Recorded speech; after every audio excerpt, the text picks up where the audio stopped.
Bonjour, je suis Frédéric, psychologue clinicien du travail. Ce podcast donne la parole à celles et ceux qui ont vécu ou vivent un burn-out d'origine professionnelle.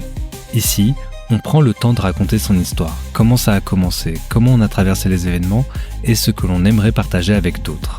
Je défends une idée simple mais qui me semble essentielle, le burn-out vient du travail, pas des fragilités individuelles.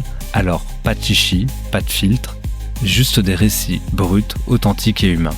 Bienvenue dans Parole de Burn-out, bonne écoute.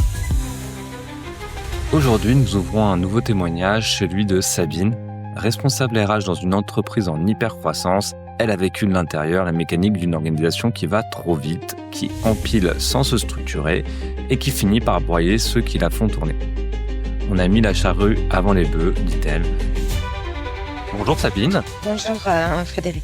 Merci d'avoir accepté de venir témoigner dans Parole de Burn-out. Alors, ce podcast donne la parole aux personnes qui ont traversé un burn-out d'origine professionnelle pour comprendre comment on tombe dedans et comment on essaye de s'en relever. Alors aujourd'hui, on va prendre le temps d'écouter ton histoire. Alors, pour commencer simplement, est-ce que tu peux te présenter et nous dire ce qui t'a donné envie de témoigner? J'avais envie de témoigner pour dire plus jamais ça. Plus jamais ça. Le burn-out, c'est quelque chose de très violent qui nous fait vraiment perdre pied, qui pour certains ont une issue fatale. Et s'en relever, c'est extrêmement, extrêmement dur. Donc vraiment, il est pour moi nécessaire que tout le monde en prenne conscience, que ce soit les entreprises comme les salariés. Entreprises pour qu'elles puissent effectivement faire attention aux conditions et à la santé des salariés, et aux salariés de faire attention à eux-mêmes et à leurs collègues pour faire de la prévention, sans qu'il y a des signes qui puissent alerter suffisamment tôt. Tu es au bon endroit pour partager cela. Je te propose qu'on aille un peu traverser ton histoire, qu'on voit comment cela est arrivé pour toi. Donc, tu faisais quoi comme métier à ce moment-là? Donc, moi, pendant 20 ans, j'ai fait de la comptabilité avec des payes. Et à un moment donné, je me suis dit, j'ai envie de faire des ressources humaines. Donc, j'ai été en formation, j'ai trouvé une entreprise qui m'a accueillie, j'ai suivi ma formation. Et cette entreprise, elle m'a embauchée. D'abord comme chargée des ressources humaines. Et ensuite, j'ai pu évoluer vers un poste de responsable de ressources humaines et aussi gérer l'équipe administration du personnel. C'était une entreprise en fait en forte croissance. Tout était à faire. L'entreprise, en 4 ans, elle a multiplié ses effectifs fois 4. C'est-à-dire que quand je suis arrivée, moins de 200 et 4 ans plus tard, presque 900 salariés. Du coup, quand tu dis 4 ans, alors j'imagine c'est parce que c'est entre la date de ton entrée dans cette entreprise et le moment où est arrivé l'épisode d'effondrement, il y a eu 4 années qui se sont écoulées, c'est ça? Exactement. Je te propose qu'on traverse un peu ces 4 années et que tu nous racontes un peu qu'est-ce qui s'est passé dans ton travail. Là, tu étais sur des nouvelles responsabilités que tu ne connaissais pas. Tu étais dans une phase de reconversion professionnelle, si j'entends bien. Exactement. J'étais dans une phase de reconversion professionnelle. Après, c'est vrai qu'on apprend beaucoup plus en entreprise qu'en formation. Donc, j'ai découvert vraiment plein de choses dans le métier RH, que ce soit l'administration du personnel, le recrutement, le plan de développement des compétences, le CSE, énormément de choses. L'entreprise, pour moi, quand j'ai démarré, le projet était vraiment super intéressant, avec de belles valeurs et un beau projet. Voilà, pour moi c'était vraiment génial. Donc j'ai appris énormément. Et sauf qu'une fois que j'ai été embauchée, la croissance, ça a été le nouveau maître mot de la direction, et ça s'est passé extrêmement vite. Extrêmement vite, sauf qu'entre guillemets, on a mis la charrue avant les bœufs. C'est-à-dire que on a beaucoup recruté sans pour autant suffisamment staffer au niveau des services supports. Donc les services supports derrière étaient toujours à la ramasse, avec beaucoup de travail à faire dans des délais très contraints, sans outils en plus. Parce que c'était énormément de fichiers Excel, pas de SIRH, donc de systèmes informatisés spécifiques sur les ressources humaines, etc. Tu prends, tu gères pendant un temps. Enfin, moi, ça m'a permis d'apprendre énormément de choses. J'étais quelqu'un de très, très investi.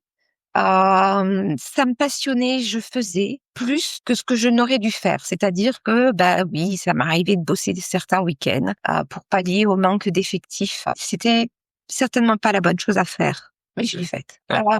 Et ce que j'entends en tous les cas, c'est que donc tu démarres cette aventure. Pour toi, c'est un nouveau projet professionnel et donc là, tu découvres un nouveau monde dans lequel il y a énormément de possibilités. Tu es très sollicité et tu es contente d'y répondre parce que pour le coup, tu apprends énormément de choses, mais tu sens bien que quand même la charge est assez importante. Mais ça a du sens pour toi. Voilà, c'est ça. Pour moi, ça a du sens.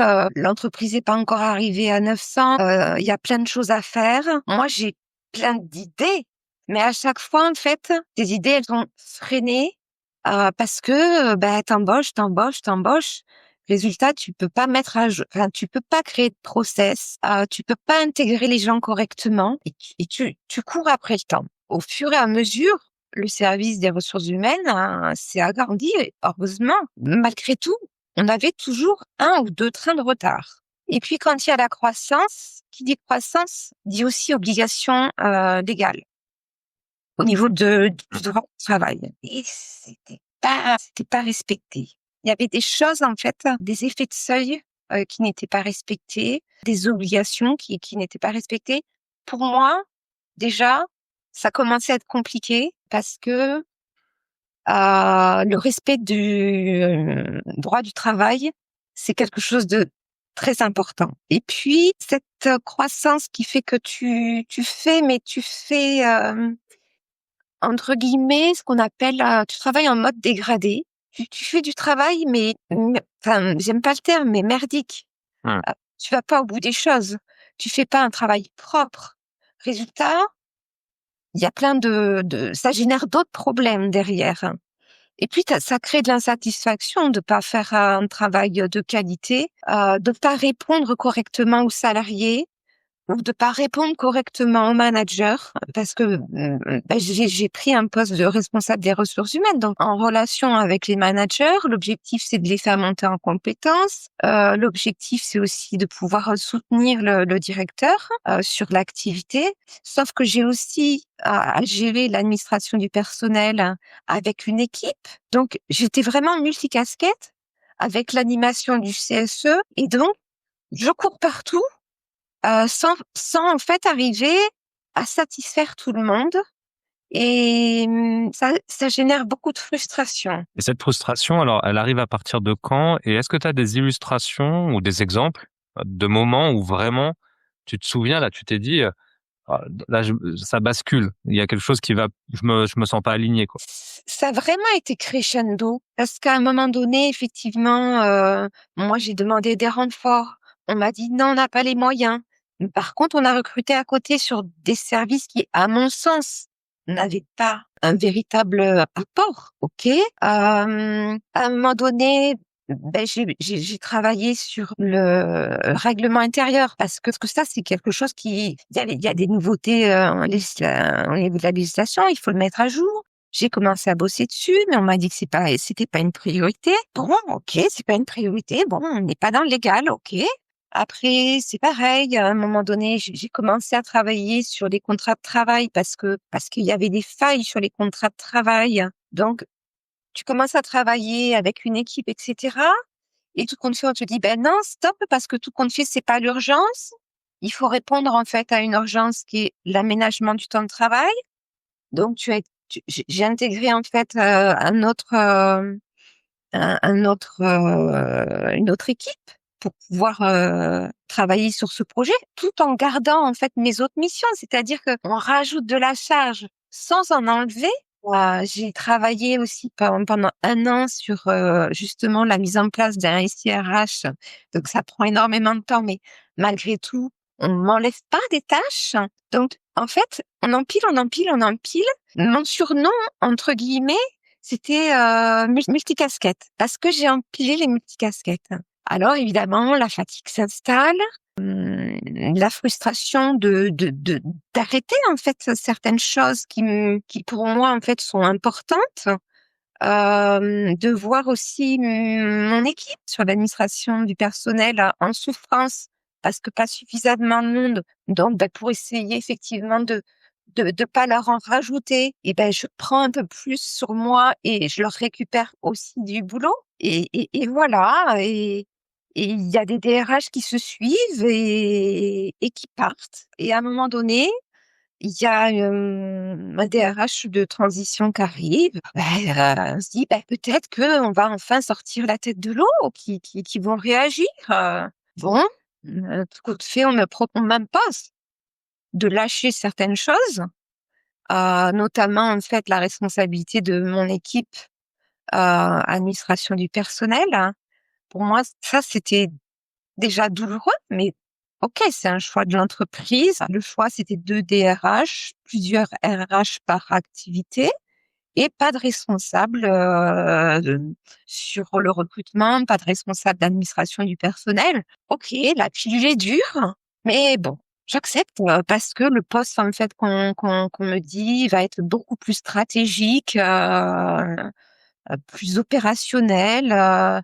Je vais participer au CODIR, je vais vraiment être dans la stratégie de l'activité, pouvoir faire monter en compétence les managers. Donc, je me dis bon, ok, je vais perdre mon équipe avec laquelle ça se passe super bien, il y a une très bonne ambiance, mais je me dis c'est un mal pour un bien. Je vais avoir moins de travail, mais je vais quand même avoir un travail enrichissant et proche des collaborateurs. On est combien de temps avant le moment où tu... On est relativement proche, je dirais. On est à peu près 7 mois avant mon gros boom. Mais avant que ça puisse se faire, donc au moment où effectivement il y a la DRH de transition qui arrive pour présenter en fait une nouvelle organisation, il faut tenir. Il faut tenir avec toujours autant de travail, avec on me rajoute l'élection des membres du CSE.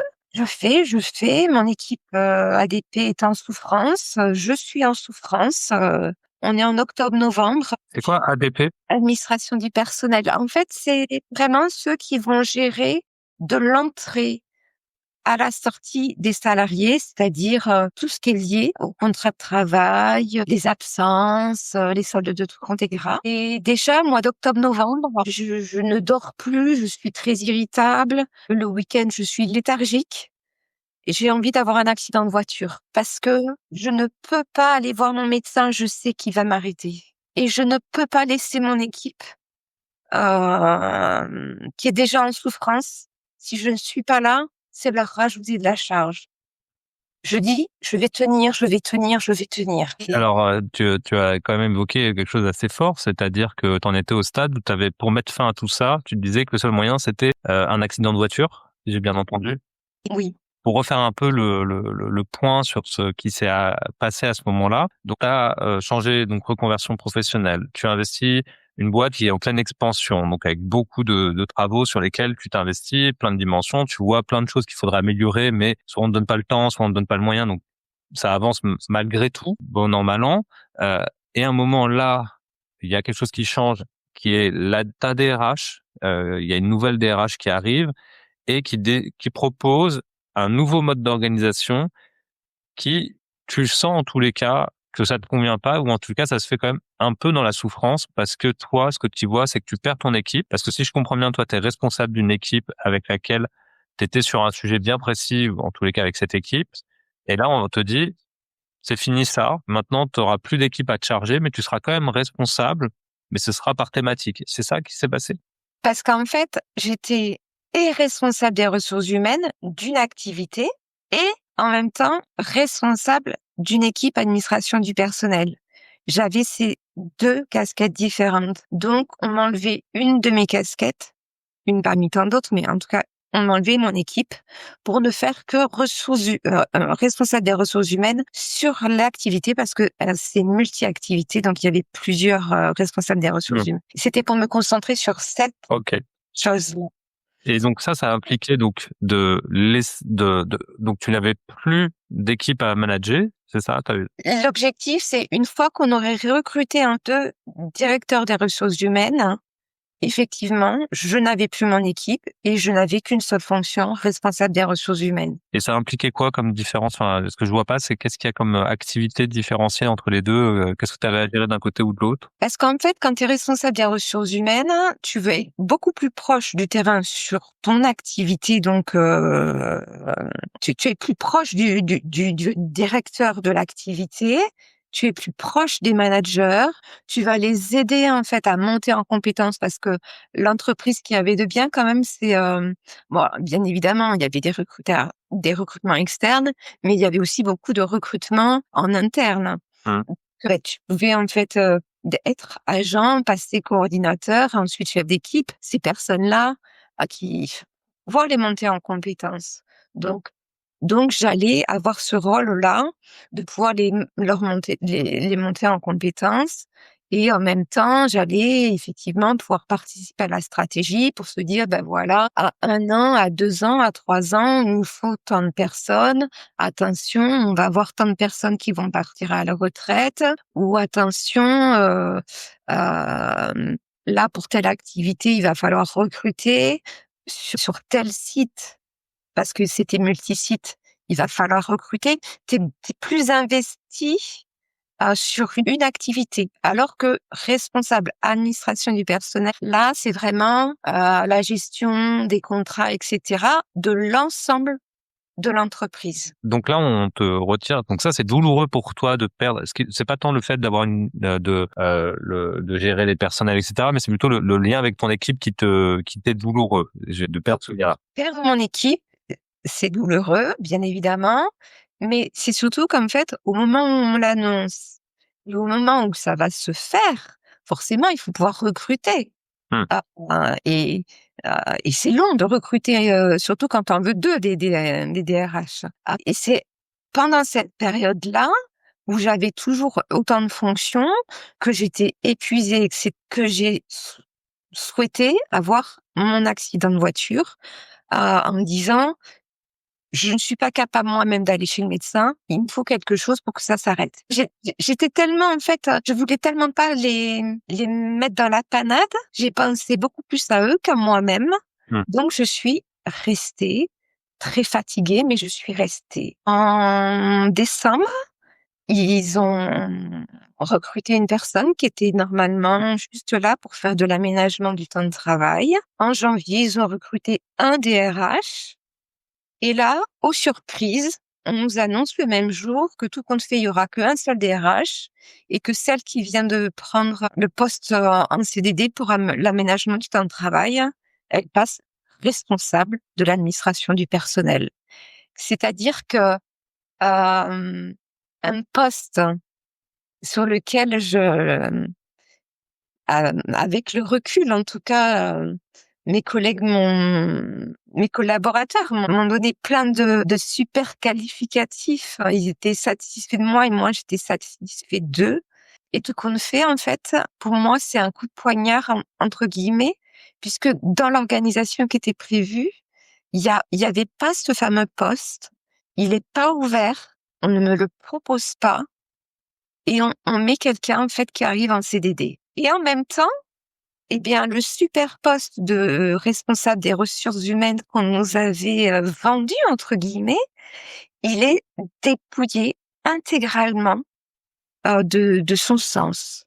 Dans le sens où, eh bien, tout compte fait, on ne va pas participer au CODIR, on ne va pas participer à la stratégie, et il y a quelqu'un d'autre, en fait, qui va prendre en charge la montée en compétence des managers. Donc, non seulement je n'ai plus mon équipe à gérer, et en plus, le poste qu'on me proposait, il est dépouillé de tout sens.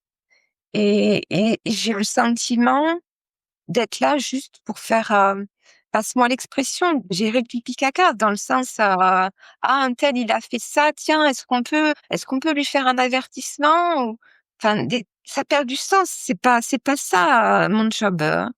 Mon job, c'est être là pour les collaborateurs et pas juste là pour les sanctionner. Enfin, et puis c'est aussi les discours dissonants de la direction sur ce qu'on met en œuvre, en tout cas sur les valeurs qui sont affichées et dites que ce soit dans la presse ou aux collaborateurs.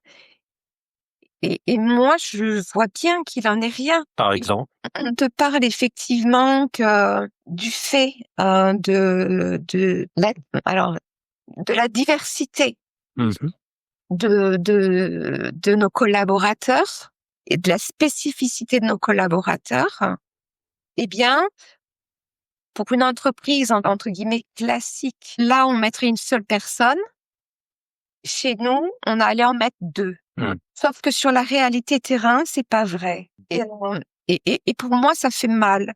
Ça fait mal parce que je suis rentrée dans l'entreprise parce que justement, c'était des belles valeurs. La bienveillance, c'était des belles valeurs. Intégrer en fait des personnes qui ont des difficultés à trouver un emploi du fait de leurs problématiques.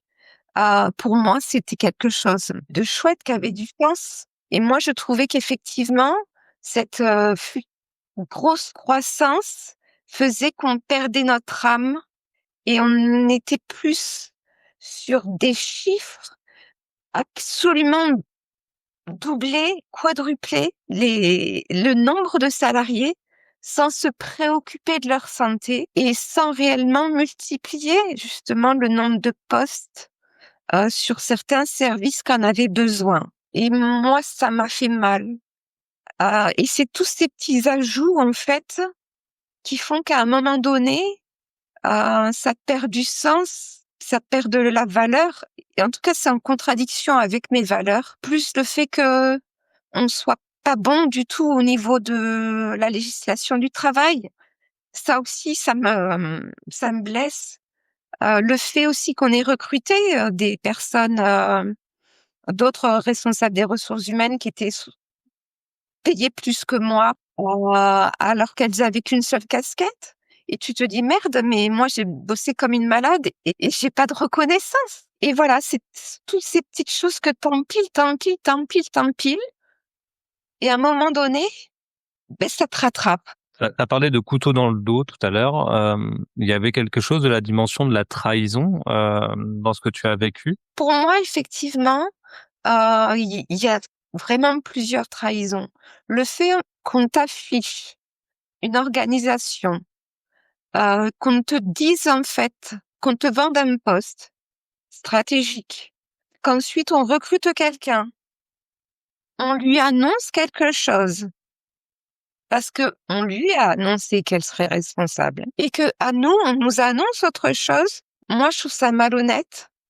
Il y a des choses que je ne supporte pas, et notamment le mensonge. Moi, je sais pas, je trouve ça malsain de mentir, tout au sein d'une même équipe, enfin même dans la vie en règle générale. Donc, pour moi, effectivement, c'était une haute trahison de recruter quelqu'un qui allait faire le poste qui me plaisait le plus, mais sans nous le dire. Ouais. Et toi, justement, t'en as parlé? T'as pu exprimer quelque chose par rapport à ça? Mais non, parce qu'en fait, je l'ai appris, mais ça m'a tellement dépitée. Je suis restée bouche bée. J'ai même pas été en capacité de parler. Tu l'as appris par qui? Je l'ai appris en pleine réunion de service. De manière fortuite, c'est-à-dire on n'a même pas pris le temps de t'expliquer ou de te dire les choses. Tu l'apprends là au détour d'une réunion dans laquelle c'était pas forcément l'objet. Tu apprends ça et toi, il y a un effet de sidération pour toi. C'est ça. Et tout comme le soir même, on m'a annoncé effectivement que ben voilà, j'ai une augmentation. Bon, contrairement à ce qui était dit initialement, elle est pas rétroactive parce que nous on fait des comités de carrière en juillet, donc elle est pas rétroactive sur les derniers mois. Elle est effective au 1er janvier, mais je la prends sur un coin de bureau avec quelqu'un au téléphone, la DRH en fait qui est au téléphone. Et en fait, quand on m'a posé la question, tellement je suis restée bouche bée. Quand on m'a posé la question, alors, j'ai dit, je ne souhaite pas répondre à l'instant. Parce que je savais qu'en fait, j'allais déverser toute une colère et j'allais avoir des mots qui allaient être irréparables. Merci à Sabine pour son témoignage et la sincérité de ses mots. Dans cet épisode, elle nous a montré comment l'hypercroissance, le manque de moyens et la perte de sens peut progressivement user et mettre en danger la santé. Dans le prochain épisode, elle reviendra sur l'effondrement lui-même, les crises des pensées suicidaires et le long chemin de la reconstruction. Un récit bouleversant et essentiel. Merci d'avoir écouté jusqu'au bout. J'espère que ce témoignage vous aura touché, fait plaisir ou simplement parlé. On se retrouve la semaine prochaine pour un nouvel épisode. En attendant, vous pouvez me suivre sur LinkedIn ou Facebook pour rester connecté. Prenez soin de vous et à très vite.